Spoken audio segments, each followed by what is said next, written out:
For decades, the Indian diaspora carried a specific reputation abroad. They were seen as the polite scholars, the diligent doctors, and the quiet, hardworking shop owners seamlessly integrating into local communities. That legacy of academic excellence and cultural modesty is fading. A new archetype is replacing it, one driven by arrogance, aggressive nationalism, and a desperate need for attention. It is a behavior dubbed Gawaar Swag, and it is getting doors stamped shut in the faces of Indian travelers. Take the case of influencer Malik SD Khan. He built an online audience by traveling overseas specifically to harass locals for content, starting on these very streets in Istanbul. Walking into local shops, Khan aggressively demanded merchants produce an Indian flag. He recorded himself making sexually explicit and derogatory remarks in Hindi about his local female tour guide, assuming no one in Turkey would understand him. He was wrong. Turkish locals found the videos, translated the audio, and reported him. Khan was swiftly detained by Turkish police, turning his quest for online clout into an international public relations disaster. This entitlement extends far beyond social media influencers. Recently, a luxury hotel in Switzerland felt compelled to leave written warnings specifically in the rooms of Indian guests, pleading with them not to steal food from the breakfast buffet and to keep their voices down in the corridors. The sheer volume of these incidents is effectively rebranding the nation's global identity. It turns decades of diplomatic soft power and carefully cultivated respect into a viral punchline. This abrasive behavior begins long before travelers clear customs. It starts the moment they approach the check-in counters and board their flights. On a recent Air India flight from Chicago to Delhi, the cabin crew discovered that 8 out of the aircraft's 10 toilets had been intentionally jammed. Passengers had stuffed the plumbing with clothing, plastic bags, and general debris. The plane could not continue its 14-hour journey without functioning facilities. Mid-air, the pilots were forced to dump fuel, turn the aircraft around, and divert the flight, costing the airline massive logistical headaches and financial losses. Purchasing a ticket is increasingly treated as a license for total impunity. By trashing shared spaces, these travelers signal to international observers that they believe basic civic rules simply do not apply to them. Where does this destructive confidence come from, and why do people film themselves acting this way in foreign countries? The first driver is domestic clout. On social media, harassing foreigners or breaking local customs often goes viral back home. Algorithms reward this hyper-nationalist aggression with views, money, and hollow praise from audiences who view disrespecting other cultures as a form of patriotism. This behavior stems from domestic habits, where cleaning is often viewed as a service to be bought, rather than a civic duty.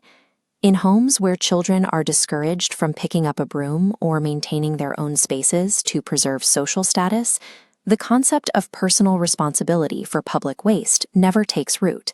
It results in a mindset that treats the private living room like a temple and the shared sidewalk like a dumpster.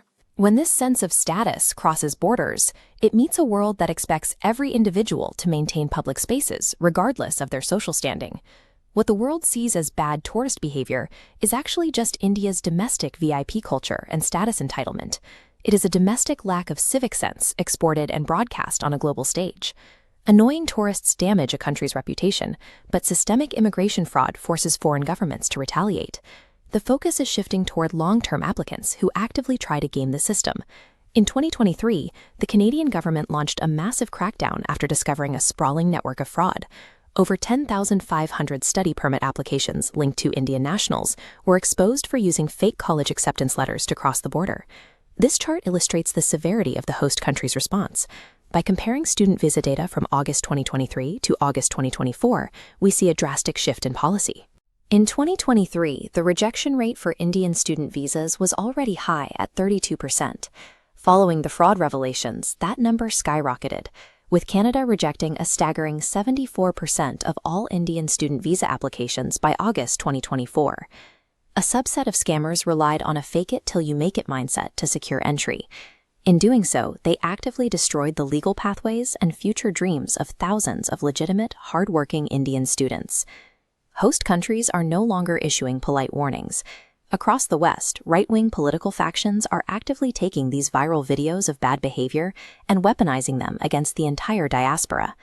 Local citizens are taking to the streets, holding mass protests that directly blame Indian immigrants for domestic pressures, like severe housing shortages and stressed healthcare systems. This outrage is driving immediate policy action. The United States has seen a 50% drop in Indian student entry over the past year, while the Australian government officially capped its international intakes to ease migration pressures.